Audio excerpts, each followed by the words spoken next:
I heard there was this podcast, yo, about something funny like wrestling and so. And you really care about wrestling, don't you? There are drop kicks and leases all over the board, and then something called a wrestling hold. It's a super duper fun podcast about wrestling. That wrestling show. That wrestling show. That wrestling show. That wrestling show.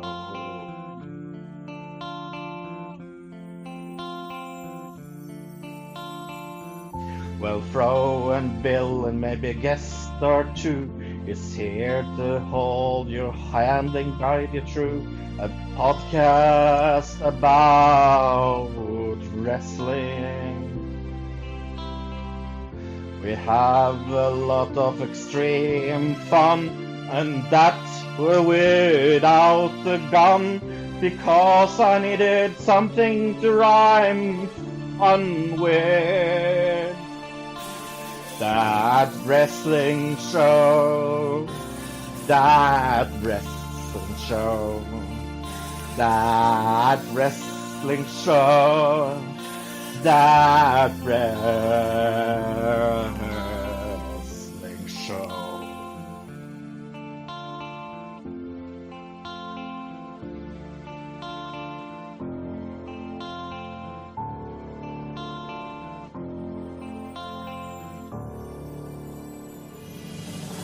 Well, sit your behinds gently down and listen to our podcast sound, and try to guess this week's pro question.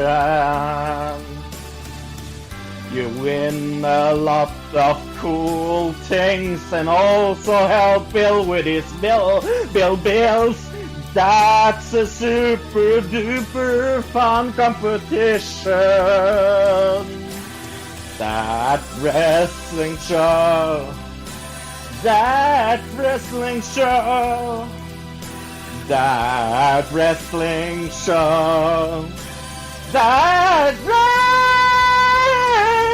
wrestling show. That wrestling show. That wrestling show. That wrestling show. That wrestling show.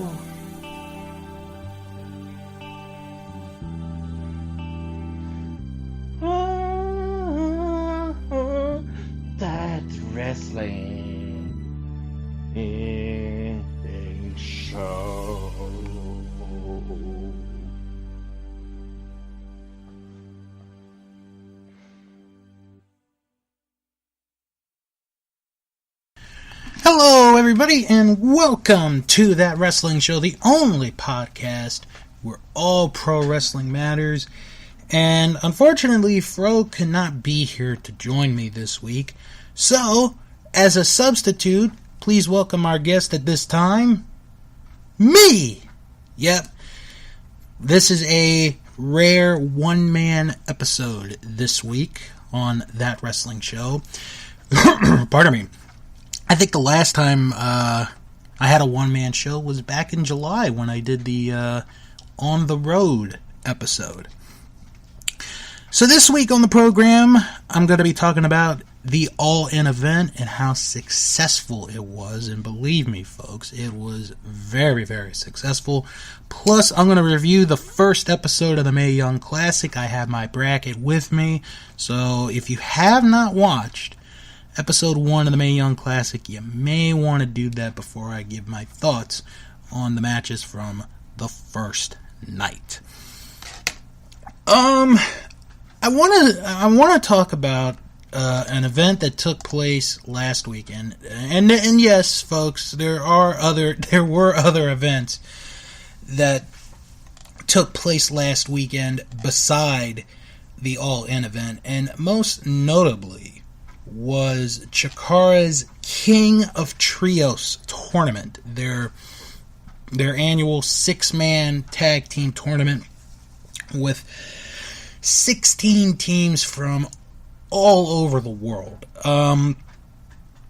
There was a bit of unfortunate news or an unfortunate event that took place on that first night of the tournament, which involved the new grand champion of Chikara, Mr. Touchdown, Mark Angelo Setti.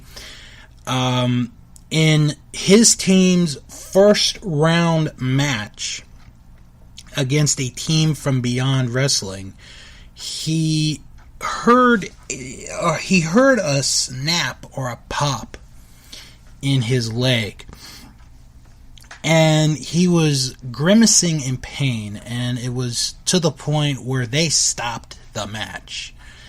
It has been reported that he has a torn tibia, so he's going to be out of action for quite some time. They're not exactly sure how long it's going to be. And I gotta say, this is such a bad time for Mark Angelo Setti, because not even a month ago, he defeated Juan Francisco de Coronado to become the new champion, the new grand champion of Chikara, after Coronado had that title for almost a year and a half. It was getting close to a year and a half reign as their champion. So, Mr. Touchdown wins the championship. And then the next event is the King of Trios tournament. So he's not going to defend the title. He's not scheduled to defend the title. And in the first match, he ends up, tearing a ligament in his body, which is a shame, because who knows if his team would have gone all the way to win it. I'm not really sure if that team was going to win the tournament. I wasn't sure, I just wasn't sure. I know every year I've done my picks, and this year I didn't have any real confident pick into winning the tournament, but it's a shame that happened, because he's worked so long and so hard, and he finally got to, that proverbial promised land in Chikara, and he is now sitting on the sideline. And if you have not watched the video, they did something very interesting, which really surprised me a little bit, because I thought they were going to do a video that says, well, unfortunately, because of this, Mr. Touchdown has to surrender the title. He's got to vacate the title. So instead of doing that, they make an interim champion. Now, this has happened in boxing and mixed martial arts before, so this is nothing new, but to me, in the world of professional wrestling, I think I've only heard of this a few times, not that much. And if there was an interim champion, it more than likely, I think, was in a tag team division. So he named Dasher Hatfield as the interim champion. And I gotta be honest with you, the way that they had been building Dasher Hatfield for the last year or so, I thought he was already going to be the grand champion of Chikara, but obviously this is not the way that he would have wanted it, or anybody would have wanted it. So it's going to be very interesting to see how things go in Chikara. And I just want to say on behalf of everybody here, or everybody that, is in that wrestling show and the fan group and all that, we want to wish Mark Angelo Setti nothing but the best, speedy recovery, and hope you come back 100% real soon. Just take your time. Do not rush. I read over the week, or earlier this week, A very good article. Mike Johnson of PW Insider, in my opinion, one of the elite reporters in the world of professional wrestling.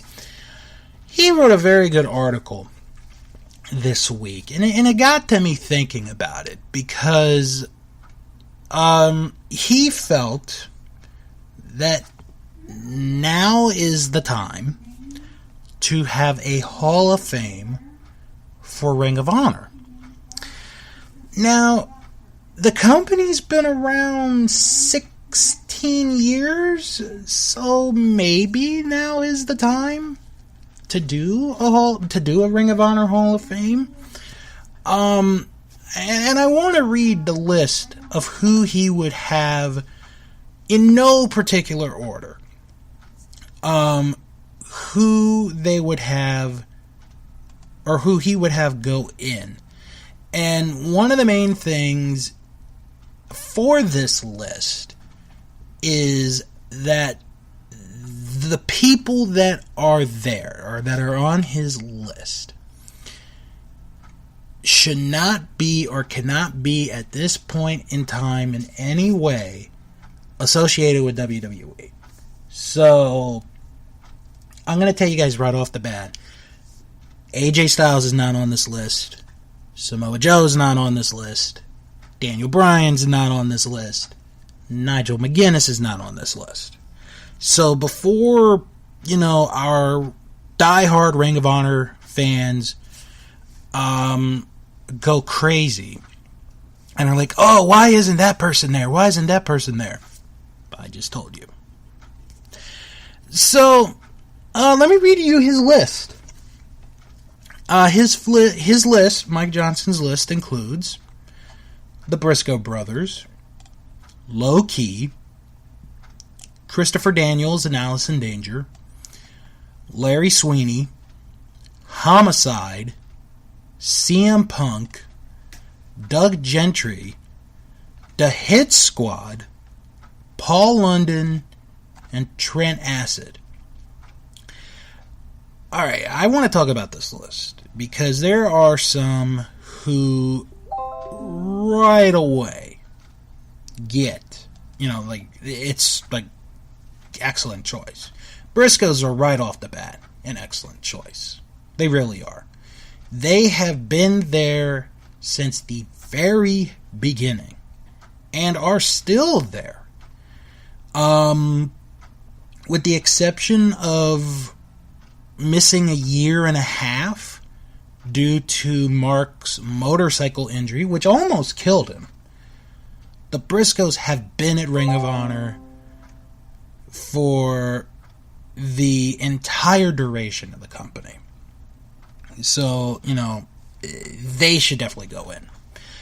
Low Key, I know that name in Ring of Honor doesn't get brought up, or I don't think gets brought up a lot, because of how Low Key's association ended, and it didn't end very good.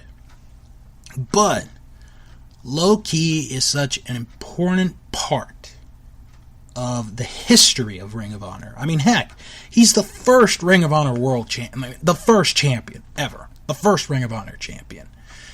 And he had these matches with Daniels and American Dragon, Amazing Red, Samoa Joe. You could go on and on.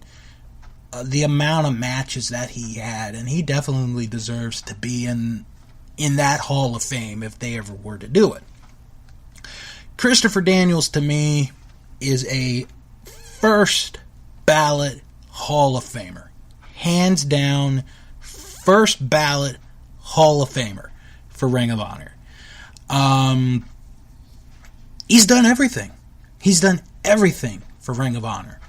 He was the biggest heel in the company in the very beginning. He, won championship after championship, had these really good matches, had these great promos, and he should go in. Absolutely. With Allison Danger, I would think she will go in if they were to ever do it. I don't know if I'd pair her together with Christopher Daniels. That's very tough for me. But, that's just my opinion. Larry Sweeney. My God, I could tell you so many things about Larry Sweeney and how he was just the absolute man. He just was the man. If the manager species, I guess we could call it, if that was an endangered species, Larry Sweeney, if he was still alive today, would be one of those endangered species that what I would think would find a way to make being a manager cool again. And I have always thought that if Larry Sweeney had lived, if Larry Sweeney was still alive today, he'd be in WWE right now. He would be in WWE today. He would more than likely be managing in WWE today. That's how great Larry Sweeney was. Homicide, yeah, you have to put Homicide in. He sacrificed his body for the company. He sacrificed his body for that company. The first no-rope barbed wire match in Ring of Honor history. There hasn't been that many. Homicide was in the first one. He had the feud with Steve Corino, which felt like an eternity. I wonder sometimes if that feud still goes on today. He did so much. Homicide bled for Ring of Honor. He definitely deserves to be in. CM Punk, yeah, Punk's gotta be in. Punk has to be in. 2004, with him and Samoa Joe, those 3 matches at that time were the modern day equivalent to Ric Flair and Ricky Steamboat. You put on a Punk Joe match, any of the 3, and they're very, very good. And I remember the first one so well because the first match, the first of the trilogy, was on the same day that my brother got married. And I remember, when Ring of Honor used to do the daily news, updating, of upcoming shows and all that. That show was originally going to be called Ultimate Endurance because of the first Ultimate Endurance match. But because of the match that Punk and Joe had, the first one, they changed the name of the show to World Title Classic. Not many people can say they've changed the name of a show because of one match. Punk and Joe did that. And then they had the second one, which to me is the best of the 3. And that is an incredible match. And then you had the conclusion. Punk does go on to win the title. I think if Punk ever did come back to wrestling, I think Ring of Honor would be the place. I really do. Doug Gentry, that's a very controversial selection by Mike Johnson because, he was associated with Rob Feinstein and that whole mess, which I'm not going to get into. Gentry did pass away at the beginning of 2007. But, I don't know. What do you get in? Remains to be seen. The Hit Squad. Now, the Hit Squad, that's an interesting choice. And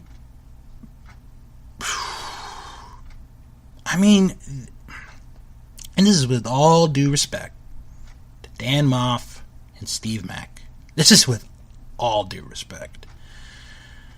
They were sort of just hype guys for Ring of Honor, in a way. Like, if you watch those early DVDs, like early shows, they hype up the crowd for the rest of the night.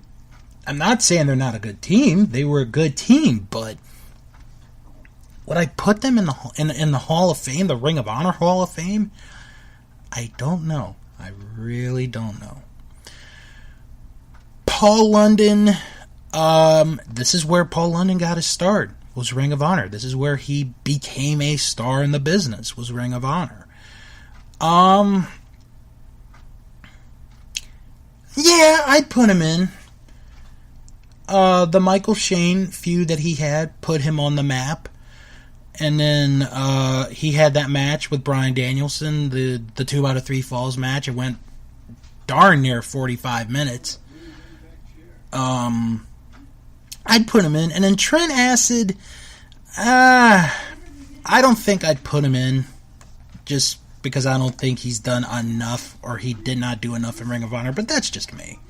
But this is a very good article by Mike Johnson. Check it out if you get the chance. It's really worth the read, and he gives very good arguments. All right, WWE Network. They sent out a survey to some of these subscribers, and they gave they give out the ideas of, hey, we might be doing these new shows. Tell us what you think. Would you watch them? Would you not watch them?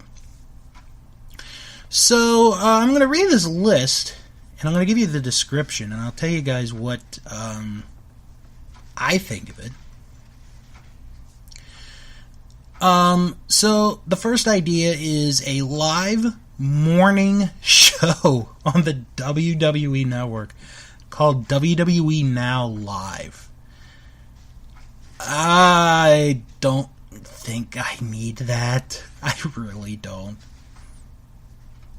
I think that's a hard pass on me, or for me. History of FCW. This would be Florida Championship Wrestling. They do have some archive footage there. I'd be for that. I think we should give them a shot. Documentaries. I'm all for documentaries, so I'm a yes for that. Superstar Superfan. This would be about when the wrestlers were superfans in WWE. Maybe. Xavier's Arcade Challenge. Okay, now I gotta explain this one. This is the description. Xavier Woods takes his love of retro gaming to the finest bar/arcades in the country and challenges the WWE Universe in one-on-one competition. Should be noted that footage of this was shown on a recent episode of Table for Three with Woods, Matt Hardy, and Zack Ryder, featuring Coming Soon arrival date. I could be for that. That sounds good. Then there's Cheat Day with Becky Lynch, where it's Becky Lynch and Charlotte going on their cheat day to stay in shape. Fashion Police with Tyler Breeze and Fandango. A Halloween special at the Hardy House. Meh. Asked if there was interest in NXT UK. Abso-freaking-lutely there would be for me. And if NXT in the United States going live every week would raise fan interest. I don't think so. But that's just me. I don't know. Not a good variety here this time, but I mean, there's some good ideas. You know, they have good ideas, and there are some that aren't. One of the big complaints from wrestling fans towards the end of last year was the fact that Monday Night Raw had a live show on Christmas night. Remember that? Now, for the record, folks, that was USA Network's decision, not WWE's. Well, looks like WWE and USA Network wised up a little bit, because towards the end of December, there's going to be a taping of Monday Night Raw on Friday night, December the 28th. This show will air on New Year's Eve. So, hey, at least we don't have to stay home to watch a live Raw on New Year's Eve. This is going to be at the Little Caesars Arena in Detroit. Tickets go on sale September the 15th at 10 a.m. There's been no word on if Christmas Eve is going to be a live episode. I hope not. I really hope not. But hey, at least they get to be off on New Year's Eve. Okay, the Mixed Match Challenge is coming back. Yay. And it's coming back a lot sooner than we thought. And when I mean by a lot sooner than we thought, I mean in 2 weeks. This is Shannon's old box. So yes, we're going to get the second season of the Mixed Match Challenge. It's going to begin on Tuesday, September the 18th at 10 p.m. Going to stream again live on Facebook. And there's a little bit of a catch here. The final match, the finals of the Mixed Match Challenge tournament will take place at TLC on Sunday, December the 16th. Just like the finals of the Mae Young Classic, which I'll be talking about in a little bit, will be at the Evolution pay-per-view. So, this year it is a round robin, or this season I should say, it is a round robin mixed tournament. So, 10 teams are involved, 5 from Raw and 5 from SmackDown. Let me read to you the teams that are going to be involved. For Monday Night Raw, they have only one team that is staying together, and that is Alexa Bliss and Braun Strowman. That's a very good choice. The rest of the teams representing Monday Night Raw, Alicia Fox and Jinder Mahal, Kevin Owens and Natalya, Bayley and Finn Balor, and Bobby Lashley and Sasha Banks. What an interesting pair that is. SmackDown Live, they have 3 teams that are staying together. The Miz and Asuka, they were the winning team in the first tournament. Jimmy Uso and Naomi, who got far, if I remember correctly. And Rusev and Lana, they got to, I want to say, at least the second round of that tournament. There are 2 new teams involved, AJ Styles and Charlotte Flair. Why not? They're both the champs at the moment. And R-Truth and Carmella. R-Truth and Carmella are going to be the other team. So, those are the 10 teams. It's going to be 14 episodes long. And the final match of the Mixed Match Challenge tournament for Season 2, like I said, will take place on Sunday, December the 16th at the TLC pay-per-view event. I want to talk about the segment from Raw this past Monday night, the Shawn Michaels one, obviously. Very well done. Very good interview. Very good segment. For Shawn and Undertaker. And obviously if you watched that segment, there was a intent on, trying to hint that, Shawn Michaels, maybe we could get him for one more match. Because Shawn Michaels, he's one of the few wrestlers who has kept to his word. that when he said he was going to retire, he was going to stay retired, and he has done that. And there have been rumors over the years that they have tried to get him to come back to do another match, and he says no. Now there's a rumor, and again, these are only rumors, that Shawn Michaels could come back out of retirement to face The Undertaker one more time. I want to say this. I am not the biggest Shawn Michaels fan in the world. Although I will say his comeback in that 8-year run is one of the best runs I've ever seen of any wrestler. It is absolutely incredible. But I don't want to see Shawn come back to wrestle.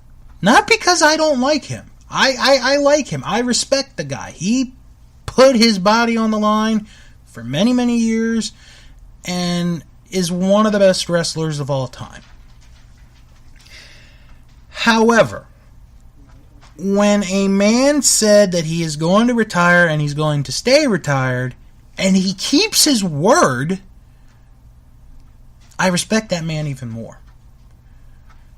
I don't want to see Shawn Michaels come back and wrestle again. I know if he does, it would be a one-time thing, maybe a two-time thing. I don't really know. I'm not sure what would be the right circumstance for Shawn Michaels to say, okay, I'm going to come back and do another match. I really don't know. If they were to do it at, say, this upcoming WrestleMania, it would be huge. But it brings the problem that I have had for the last several years, that the biggest show of the year isn't pushing their young talent. They're pushing, these 40, 50, sometimes 60-year-old wrestlers. And I don't think we need that. Would Shawn and Undertaker have a good match? Absolutely they would. But I just don't think they need to have another match.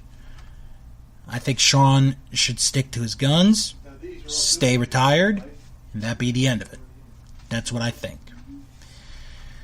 But remains to be seen. And as my dad has always said, in the end, it comes down to money. And it's very, very true.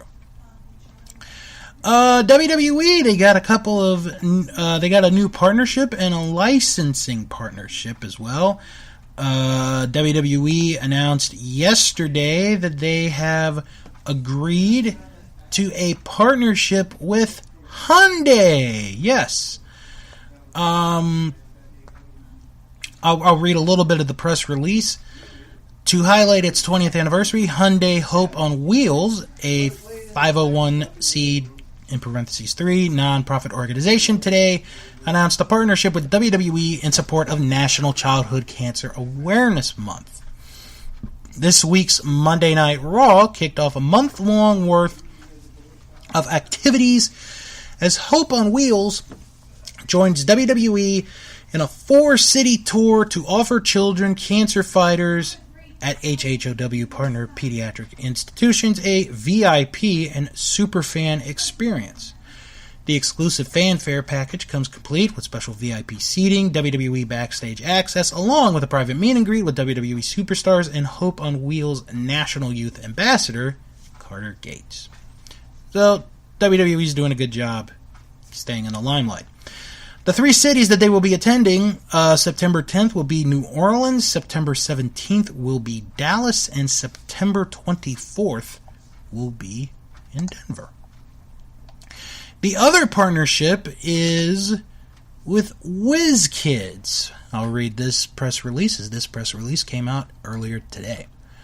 WizKids, the leader in high-quality pre-painted miniatures and established board games, today announced a new multi-year licensing partnership with WWE, with plans to bring the organization's iconic superstars to the tabletop with successful gaming platforms, HeroClick, and Dice Masters, as well as branded board games.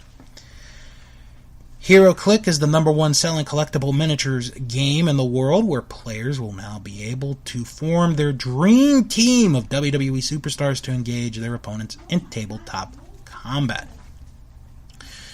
So WWE, they keep finding ways to get to that money, folks, and you better believe that they will get your money too.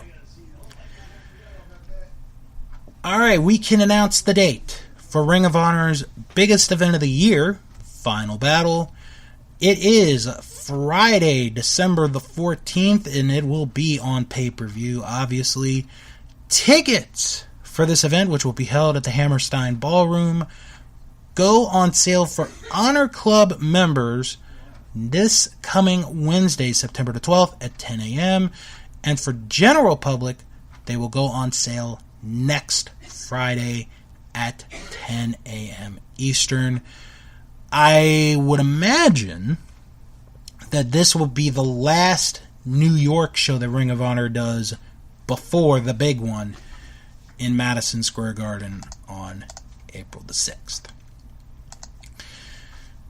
I want to talk about the Mae Young Classic. The first episode came up earlier this week, and we had our first 4 matches of the first round of the tournament. So the first 4 episodes are going to be all first round matches of the tournament. So like I said in the beginning, if you have not watched the first episode yet, I suggest you go forward a little bit because I'm going to be spoiling the results of these matches. Okay, so the opening match of the tournament was Tegan Nox against Zatara. Now, Zatara is from Chile, so she is the first Chile-born professional wrestler to compete in WWE. She did a good job playing the heel. I thought Zatara was a good heel in this match.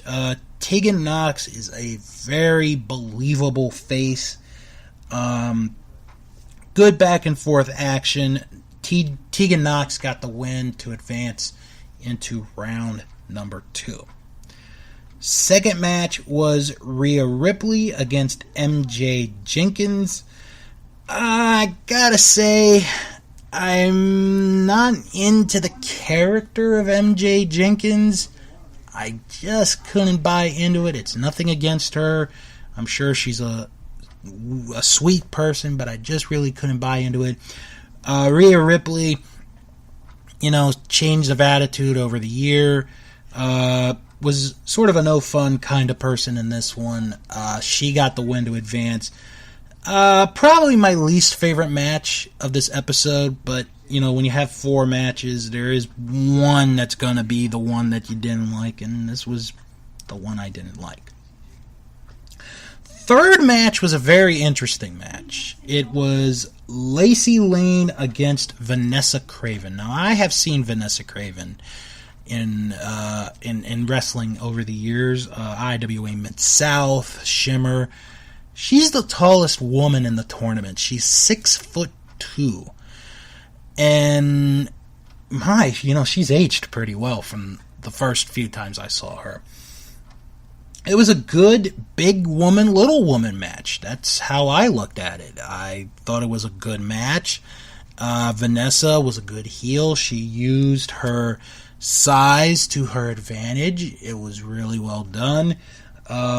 Lacey Lane got a crucifix bomb at the end to get the victory and to advance in the tournament, which was a bit of a shock because I thought, well, at least Craven's going to get one win and then she'll be eliminated. But it did not happen that way. Lacey Lane advances into the tournament.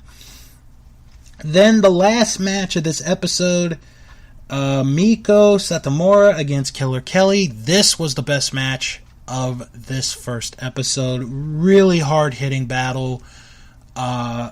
Satomura, 20 years in the business.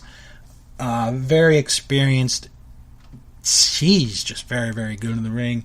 Killer Kelly brought it, and I really enjoyed that. She didn't hold anything back. Just a good striking battle. I really enjoyed that one. Satomura got the win to advance into the second round. Surprisingly, when I watched this, there were no previews of the next episode and which matches were going to take place. So what I'm going to do is I'm going to talk about who these 4 women could potentially face in round number 2. So Tegan Knox, she is going to face the winner of the match between Isla Dawn and Nicole Matthews. Rhea Ripley will face the winner of the match between Casey Catanzaro and Rena Gonzalez. Gonzalez was in the tournament last year. Lacey Lane is going to face the winner of Taynara Conti and Jessie Elaban. And this last pairing is a very interesting one. Satomura is going to face the winner of the match between Ashley Rain and Mercedes Martinez. That's going to be a very interesting first round match. I also want to talk about this one quadrant, this one part of the bracket that when I looked at the bracket, it really caught my attention. And this is just a loaded side of the bracket. It is the bottom left corner of the tournament bracket. So if you don't have a printed copy of the bracket, just imagine with me. Let me read you the matches in this one section of the tournament. Toni Storm, who got all the way to the semifinals of the tournament last year, faces Jinny. I've heard stuff about Jinny. I think this is going to be a good match. Rachel Evers, you may remember her from last year. She's the daughter of Paul Ellering. She faces Hiroyo Matsumoto. That's going to be a very, very interesting match. Perhaps the most interesting match of the first round of this tournament, Mia Yim against Allison Kay. Holy cow. One of these two is going to be out after the first round of the tournament. And then finally, Caitlyn, who is returning to competition, she is going to take on Kavita Devi, who I believe was also in the tournament last year as well. So looking at this side, that one part of the bracket, there's at least 5, maybe 6 women in that part of the bracket that could potentially go all the way to the finals and maybe even win the whole tournament. That's how loaded that one part of the bracket is. And to be fair, let's talk about the bottom right corner of the tournament bracket. Io Shirai, who is probably the odds-on favorite to win the tournament, she's going to face Zaya Brookside, who's the daughter of Robbie Brookside. Zexis takes on Ariel Monroe. Deanna Purrazzo going to take on Priscilla Kelly. Watch out for Purrazzo in this tournament. And Karen Q is going to take on Zaya Lee. So not a bad side. You got 2 or 3 potential women that can make it all the way to the finals in that group. But man, that one side of the bracket, heavy hitting. That's going to be very interesting to see who comes out of that tournament, or at least that portion of the tournament. Going to be very, very interesting. I want to talk about one other thing, and then I'm going to get to the all-in review, because I know you guys you guys are interested in it. There was a recent article that got posted on WWE.com, and WWE.com, they do these every so often. The 10 best factions of all time. So this article was put up last Sunday. So I'm going to read to you the list, 10 through 1. Number 10, Undisputed Era. Number 9, The Freebirds. Number 8, Nexus. Number 7, The Hart Foundation. Number 6, New Day. Number 5, Evolution. Number 4, the NWO. Number 3, DX. Number 2, the Four Horsemen. Number 1, the Shield. Again, when you are the ones who win the war, you get to write history your own way. And I sort of knew, seeing the Shield being number 1. This is more of, hey, Shield just got back together. They're really hot. We should make them number 1 on this list. That's pretty much how I look at it. Because they did something like this a few years ago, and it was like DX was ranked the number 1 faction of all time. So they like to flip-flop here. I'll be honest, Undisputed Era being at 10, that's a nice surprise to see them. If that stable stays together, if that faction stays together, that group could end up being one of the greatest groups of all time. It really could. If they keep them together, that could be one of the greatest groups of all time. I'm not here to complain about it. I just wanted to point this out, that the Shield are number 1. They've only been back together for like 3 weeks, and they're already the greatest group of all time. I mean, I love the Shield. Don't get me wrong. I think the Shield is one of the best stables, factions of all time. I'd make the argument that they're the greatest 3-man stable of all time. But them being number 1 over the Four Horsemen, which I think is the greatest faction of all time, that's a little hard to believe. But, like I said, this is WWE. They won the Monday Night War. They got to rewrite history the way that they wanted to. So that's how it is. All right. All In was this past Saturday night. And top to bottom, a very, very good show. This is going to be in the discussion, I do believe, for the best wrestling show of the year. Very good, all the way from beginning to end.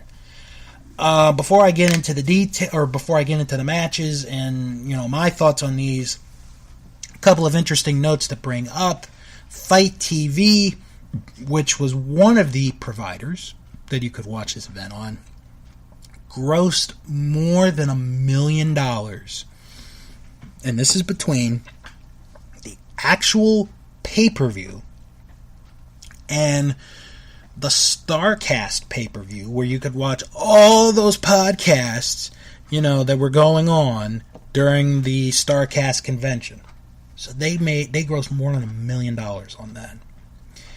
Pro Wrestling Tees, which was one of the big sponsors for this event, they almost made $500,000 in one weekend just on T-shirts alone.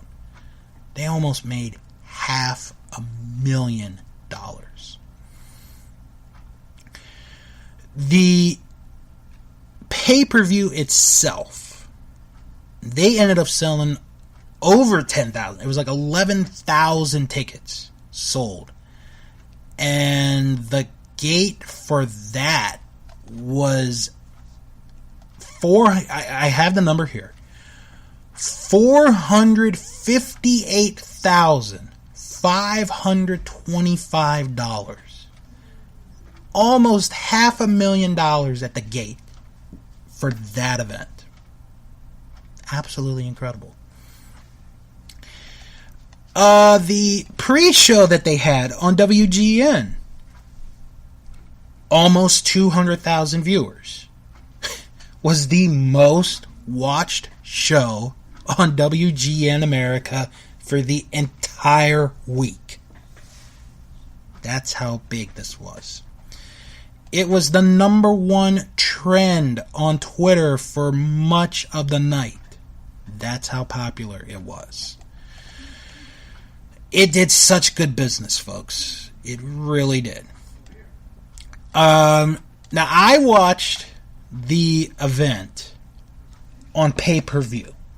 I paid for the actual pay-per-view. I didn't do iPay-per-view. I didn't do Fight TV.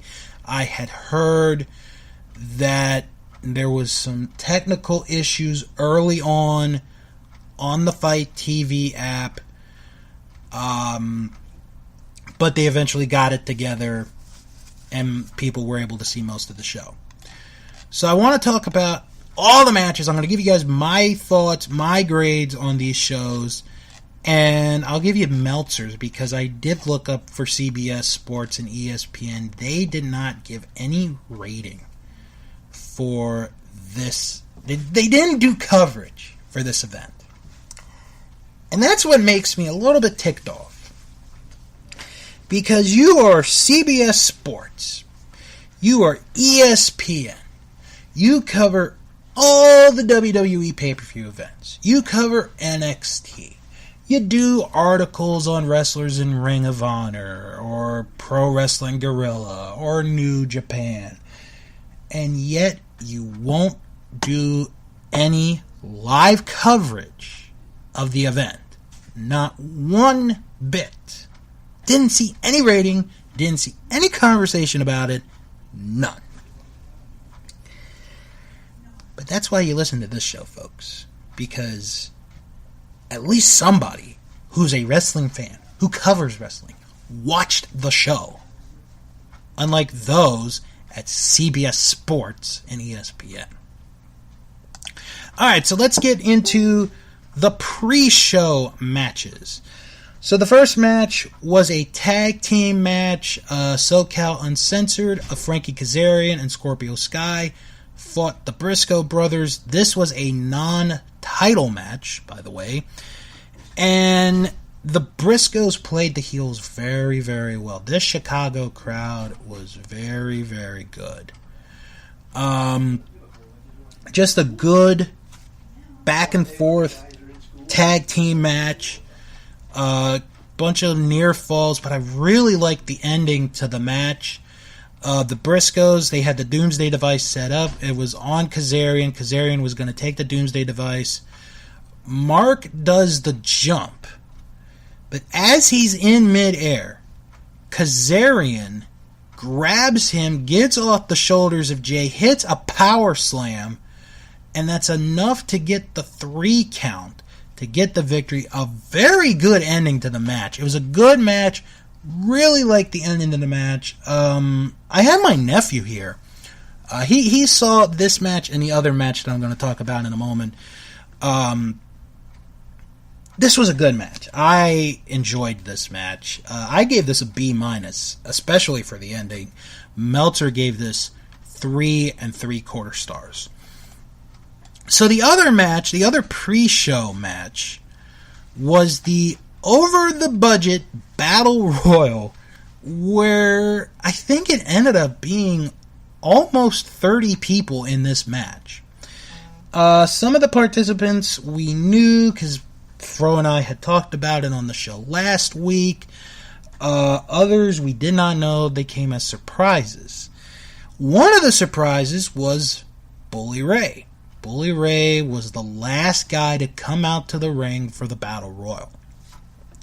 So before Bully Ray even got into the ring, he pulls the foot of one of the wrestlers, and he pulls him out of the ring under the bottom rope. It was a luchador named El Hijo de Chico El Luchador. And he gets powerbombed through a table. So the Battle Royal begins. Just lots of action. It was actually a fun Battle Royal. I enjoyed watching this Battle Royal. There were, different spots, different moves. You had moonsaults, you had dives, you had just about everything.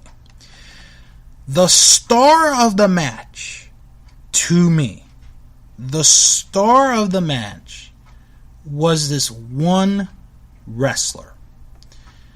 And I just recently heard about this guy. I've never heard of this young man until maybe 2 weeks ago. At least 2 weeks ago. And his name was Marco Stunt. Now, like I said, I have my nephew with me. One of my nephews. He came over to watch he came over to visit, and he watched some of the pre-show matches with me. We're sitting there. We're watching this. And I'm like, this guy looks like a kid. He looks like a kid. And my nephew agreed with me. Marco Stunt, if I remember correctly, he's like 18 or 19 years old. He looks like a 13-year-old. He looked like a 13-year-old boy with this afro growing. I mean, it wasn't going to be a big afro, but it's like, oh my goodness, this is a kid. So, yeah, Marco Stunt to me was the highlight of the match. And it was it was cool to see that. It was unbelievable. So, it comes down to Colt Cabana and Bully Ray. They're the last two guys in the ring. And, it's like, okay, Colt's gotta win this. He's Chicago. He's gotta win this. He's gotta win this. Well, Bully Ray ends up eliminating Colt Cabana. And, Bully Ray wins. Bully Ray has won the Battle Royal. He's going to face, Jay Lethal for the world title. But all of a sudden, here comes El Hijo de Chico El Luchador. Because he was never eliminated. He was pulled under the bottom rope. He never went over the top rope. He ends up taking the mask off and reveals himself to be Flip Gordon, which got this huge ovation. And Flip Gordon eliminates Bully Ray to win the Battle Royal and to win the title shot against Jay Lethal later in the night. This was great. They executed that Battle Royal so perfectly. And I enjoyed it. I really did. I gave this match a B. It was really fun. Meltzer gave this 4 stars. Incredibly. Okay, I actually do have an age here on Marco Stunt. He's 23. There's no way that dude is 23. I'm sorry. He just isn't. After we get the national anthem, we have our first match of the pay-per-view. It is MJF, Maxwell Jacob Friedman against Matt Cross. This was an unadvertised, or this match was not advertised. Friedman is coming off of an elbow injury that he had received a few months ago. So this is one of his first matches back since the injury. He has a lot of potential, folks. This guy's going to be something special in the upcoming years. I did not think it was as bad of a match as everyone said it was. I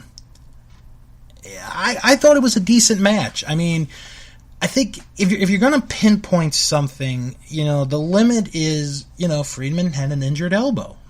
That's how it was. Matt Cross got the win with a shooting star press. Like I said, I didn't think it was that bad of a match. I really didn't.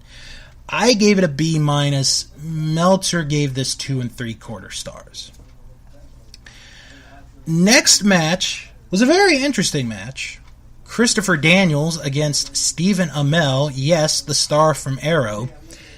And look who's in the ring. It's Jerry Lynn. He's the referee for this match.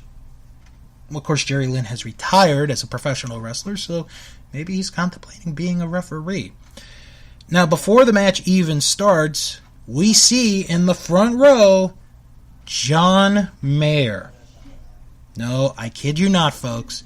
John Mayer is sitting at ringside in the front row of this pay-per-view event. He probably needed time off from trying to chase Katy Perry to get him back with him. It was okay. I mean, it wasn't going to be this 5-star match. You know, I figured Amel hasn't had that much action in the ring. You know, it's going to be what it is going to be. It was a decent match. I mean, I'm not going to take anything away from the match. It was a decent match. You know, I liked the spot where Amel went for the big splash and Daniels got out of the way and he went right through the table. I mean, he just broke that table into bits. They got back in the ring. Daniels hit the best moonsault ever to get the victory. And after the match, they shook hands, which was very surprising. I gave this match a C. Meltzer gave this 2 3/4 stars. Next match was the 4-corner survival match, the Fatal 4-Way match. Britt Baker, Chelsea Green, Madison Rayne, and Tessa Blanchard. Now, as Tessa was coming down the aisle, her dad and stepdad were there. Her dad is Tully Blanchard, and her stepdad is Magnum TA. That's got to be like the most confusing situation that you could ever be in, where it's like, oh, well, my dad is Tully Blanchard, but my stepdad's also Magnum TA, and they were big enemies back in the day. But it was a very good moment. It was very nice to see. This was a really good match. This was one of the best matches of the night. These 4 women really went at it in this match, and it was very enjoyable. Probably one of the best women's matches I have seen in quite a while. These 4 really worked their butts off in this match, and the fans recognized that, and it was just very, very good. The end of the match, Tessa Blanchard hit the hammerlock DDT onto Baker, and this was where a little bit of confusion happened. She goes for the pin. The referee counts 1, 2, and it looked like there was supposed to be a breakup, but the 3 count happened, and Tessa got the win. It really doesn't take much away for me in this match. This was a really good match. I enjoyed it.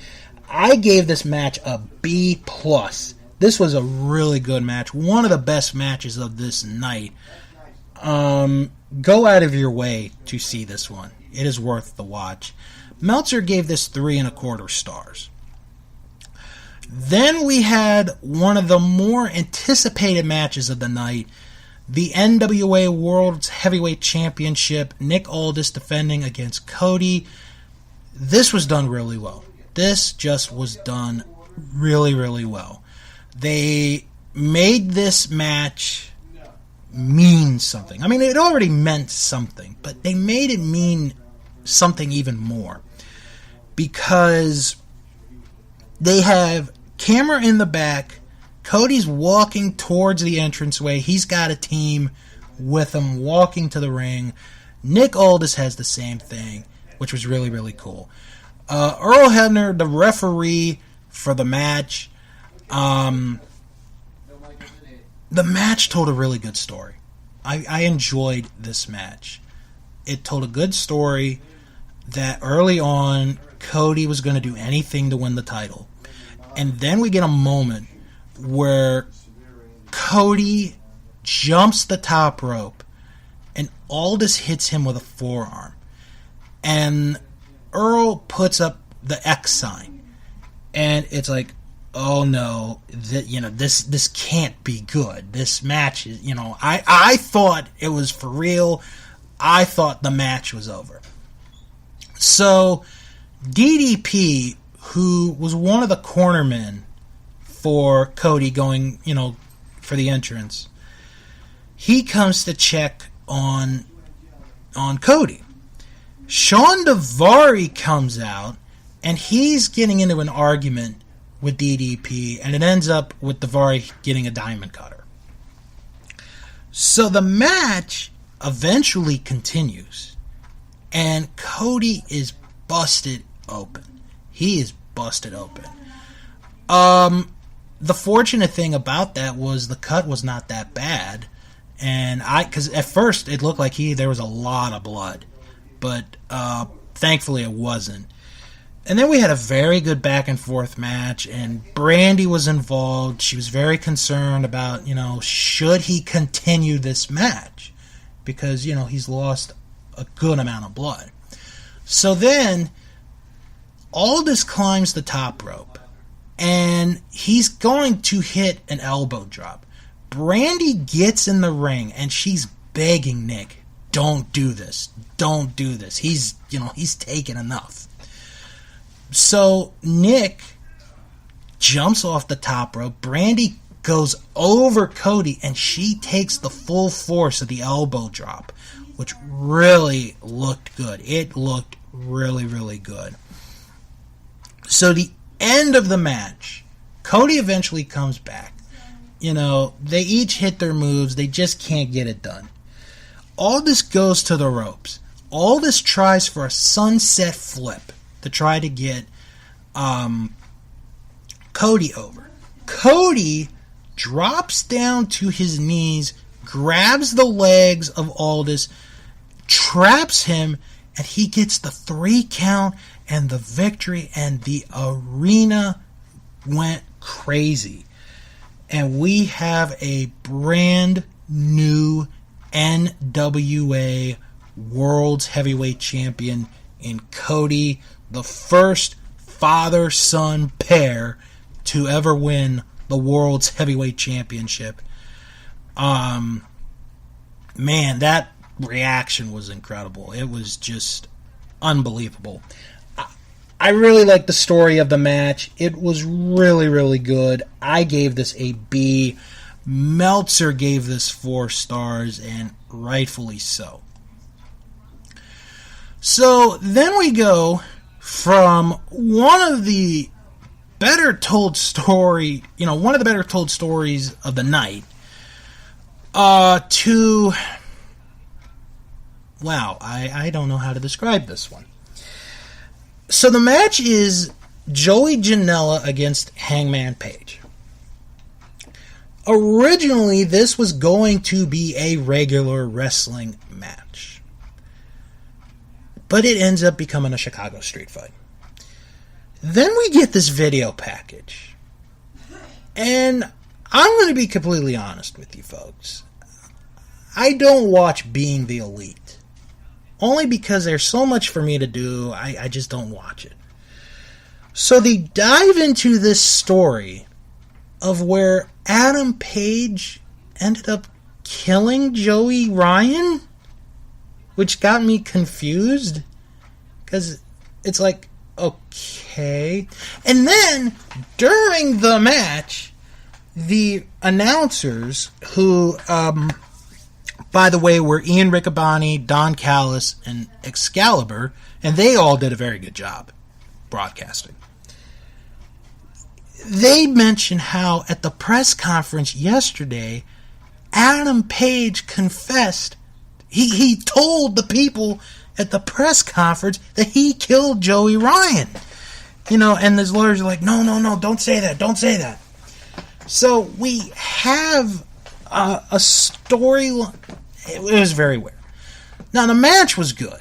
This was a fun street fight. It just was very good. Very well done. Janela looked good. Paige looked good. Penelope Ford, who is Janela's girlfriend, they all did good in this match. There was one spot that really scared me, and it was Adam Page. He was going to give Janela a power bomb from the ramp, and it was going to go through the table.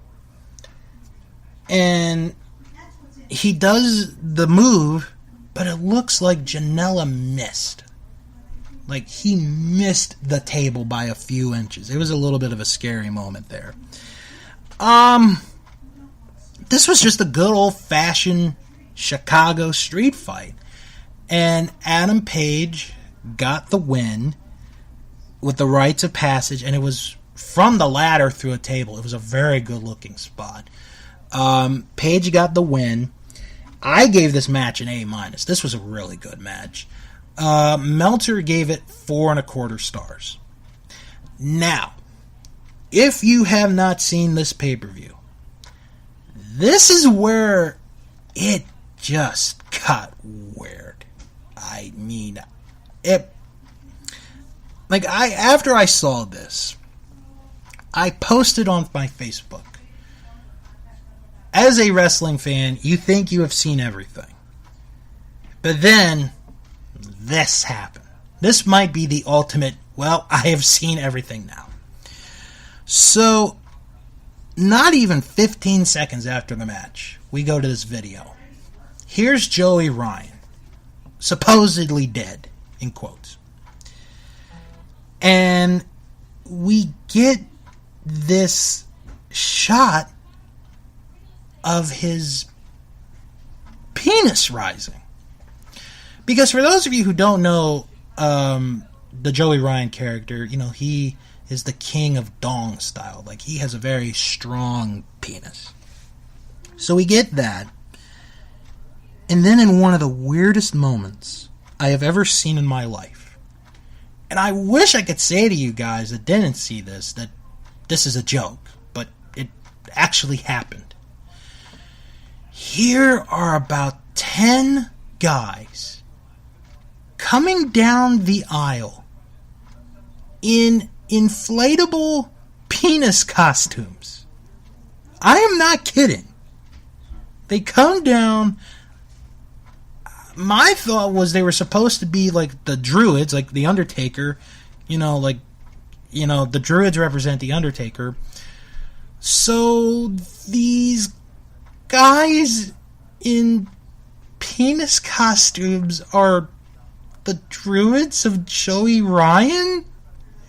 And then Joey Ryan comes out. He beats up Adam Page. And then the penis people carry Adam Page to the back. I. So at one point in that segment, there was a rest in penis chant. Oh, dear Lord. Like I said, folks, when you've been a wrestling fan for as long as I have, you think you've seen everything, but then again, you haven't. Next match, Ring of Honor World Championship, Flip Gordon challenging Jay Lethal for the title. So, Brandy comes out with Flip Gordon because they're, almost like BFFs. Brandy's in a military outfit. Of course, if you don't know the story of Flip Gordon, he did serve our country in the military. It was very cool. So Jay Lethal, he comes out to Pomp and Circumstance, and he is dressed in Randy Savage's gear. And here's Leapin' Lanny Poffo with him, and the crowd pops. It was great. It was pretty awesome. So early in the match, Lethal, who is Black Machismo, he sees Brandy over in the corner, and he's like, Elizabeth! So he pulls Brandy over and takes her to another corner. And he's like, Elizabeth, you stay there, yeah! So then they try to start the match again. Brandy goes back to where she was. Lethal goes back out of the ring and puts Brandy back in the same spot again. It was really funny. This was a good back and forth match. Obviously, Jay Lethal, for a little while, dropped the Randy Savage persona. At one point, Lethal hit 4 elbow drops from the top rope onto Flip Gordon. Could not get the win on that. and Flip hulked up, which was a really funny spot. Good back and forth action, and in the end, Jay Lethal hit the lethal injection on the Flip Gordon to retain the title. Very good match. I thought Flip looked really good in this match. And it's going to be a matter of time, in my opinion, before Flip Gordon is a champion in Ring of Honor. Just not now. Maybe within a year, we'll see Flip with a title. This is a really good match. I enjoyed this match. I gave this a B+. Meltzer gave it 3.5 stars. After the match, Bully Ray came out to attack Lethal and Flip, and he even attacked Lanny Poffo. Colt Cabana came out to make the save, and they powerbombed Bully through the table. Then we go to the... oh my god, these last 3 matches. Oh my gosh. These matches. Incredible. First up, Kenny Omega versus Pentagon Jr. or Penta Zero M, whatever you want to call him. This was a dream match. And this was a good match. This was a very good, strong match. Both very popular, both very over. Good back and forth action. They each tried to get their finishing moves. Couldn't really get them in. Pentagon did the arm breaker move, which is a really cool spot. And then in the end, Kenny was able to hit the one wing angel on Pentagon. And my first thought was, Pentagon's going to kick out of this, because it's very rare, if anyone, kicks out of the one winged angel. So he hits the move, 1, 2, 3, Kenny goes over. And it's like, okay, you know what? This was a really good match. So, after the match, the lights go out. Like, the lights go out immediately. And the commentators are still there. And it's like, oh, well, this is live pay-per-view. There could be something wrong with the building. It could be so many things. We're trying to fix it, blah, blah, blah. So the lights come back on. Pentagon gets right up, right off the bat. And he hits Kenny Omega with a code breaker. And it's like, wait a minute. This isn't Pentagon. It is Chris Jericho. To this huge ovation. Nobody saw this coming. They pulled this off really good. And, this was promoting the cruise that's going to take place at the end of October. And Kenny and Jericho are going to have another match. Really well done. This was really well done. I gave this an A. Meltzer gave it 4.5 stars. But then, folks, we had, to me, the best match of the show. Marty Scurll versus Kazuchika Okada. The whole story to this match is Okada does not think Scurll can hang with a heavyweight. This was a fantastic match, beginning to end. You bought into the belief that maybe Marty could beat Okada. There were 3 attempts of Marty getting the chicken wing on, could not get it on Okada. Okada did drop kicks, he did the elbow drop, he did the Rainmaker, it just couldn't work. They went back and forth. It was absolutely incredible match. And then in the end, Okada hit 2 Rainmakers on Marty to get the victory. Hell of a match. This was a hell of a match. My favorite match of the entire show. This got a very strong A. It was almost an A+ match. Meltzer gave this 4.25 stars. And then the final match of the night, the main event of the show, a 6-man tag team match where it was Bandito, Rey Fenix, and Rey Mysterio Jr., who came out as Wolverine. Nice touch. against Kota Ibushi and the Young Bucks. Again, this was a good match. They were running a little low on time. That was one of the things that I had read the following days after, that like they were coming very close to the end, like the time of the pay-per-view. Just a very good match. Everybody looked very good. Bandito comes off looking good. Mysterio comes off looking good at his age. Phoenix is still one of the best, all-around performers in the world. Ibushi is great. The Young Bucks prove why they very well might be the best tag team in the world of wrestling.